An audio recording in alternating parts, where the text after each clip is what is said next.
2014-15లో sir మేము ఈ రాష్ట్ర ఖజానాకు ఒక్క రోజుకి గౌరవ మంత్రి గారు వినాలే ప్లీజ్ సార్, మంత్రి గారు సార్ ఇవాళ దయచేసి సార్ మాది సార్ పేదవారి 50% ప్రజల అంశం సార్.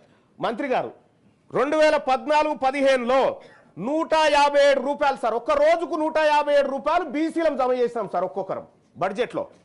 కానీ 2014-15లో బీసీలకు ఈ ప్రభుత్వం ఇచ్చింది ₹1.5 సార్, ఒక్క రోజుకి ₹1.5.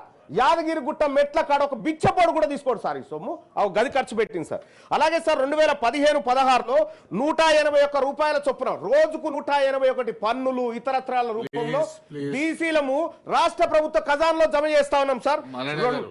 కంక్లూడ్ చేస్తాం సార్, క్వశ్చన్ అవర్ సార్. ఆ తర్వాత కూడా ప్రభుత్వం నుంచి సార్ ఈ ప్రభుత్వం ఇచ్చిన లెక్కలు చూస్తే సార్ మీరు కూడా ఈ లెక్కలు చూస్తే మీకు కూడా బాధ అనిపిస్తుంది సార్. ఎందుకంటే మీరు కూడా మా వర్గాల గురించి ఆలోచించేటువంటి గొప్ప మనసు ఉన్నటువంటి మీరు ఉన్నారు కాబట్టి సాధ్యపడుతుంది సార్ నేను మాట్లాడుకోవడానికి.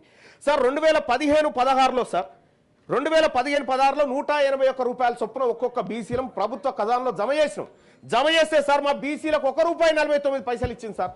అంటే ఇట్లా చూస్తే సార్ ₹4, ₹2 ఒక్కొక్క రోజుకు ₹3 మా బీసీలకు ఈ ప్రభుత్వం ఖర్చు పెడతా ఉంటే ఈ ప్రభుత్వం మా బీసీల దగ్గర ఒక్కొక్క రోజుకు వసూలు చేస్తుంది 234, 204, 272, 181.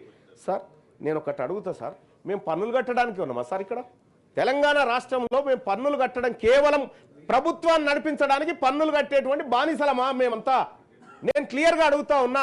ఈ రాష్ట్ర ప్రభుత్వం మా ప్రజలకు 56.33% ఉన్నటువంటి ప్రజలకు ఏం సమాధానం చెప్తారు సార్? ఈ బడ్జెట్ లెక్కలతో ఇంకో నెలలో అయిపోతున్న బడ్జెట్ కు 9,000 కోట్ల రూపాయలు ఎట్లా ఖర్చు చేస్తుందో ఈ రాష్ట్ర ప్రభుత్వం చెప్పాలి సార్, లేదంటే ప్రజలకు క్షమాపణ చెప్పాలి సార్. అలాగే సార్ ఇవాళ మాకు ఎస్సీ ఎస్టీలకు ఉన్నట్టు బీసీలకు సప్లాన్ ఉంటే సార్ మాకు ఈ బాధ ఉండకపోయేది సార్. ఇవాళ ఖర్చు చేయకపోతే వచ్చే ఏడాది క్యారీ ఫార్వర్డ్ చేస్తారు అనుకుంటున్నాను. నేను చెప్తా ఉన్నా సార్ ప్రభుత్వానికి, మాకు కూడా కామారెడ్డి మేనిఫెస్టోలో పెట్టినట్టుగా బీసీ సప్లాన్ అమలు చేస్తారా చెయ్యారా? 2 ఏళ్ల కాలం గడిచిపోయింది, మీ ప్రభుత్వ వైఖరి తెలియజేయండి. ఓకే, నెల్లికంటి సత్యం గారు. అధ్యక్ష ధన్యవాదాలు. ఈ రాష్ట్రంలో అత్యధికంగా జనాభా కలిగినటువంటి బీసీ వర్గాలకు మరి బడ్జెట్లో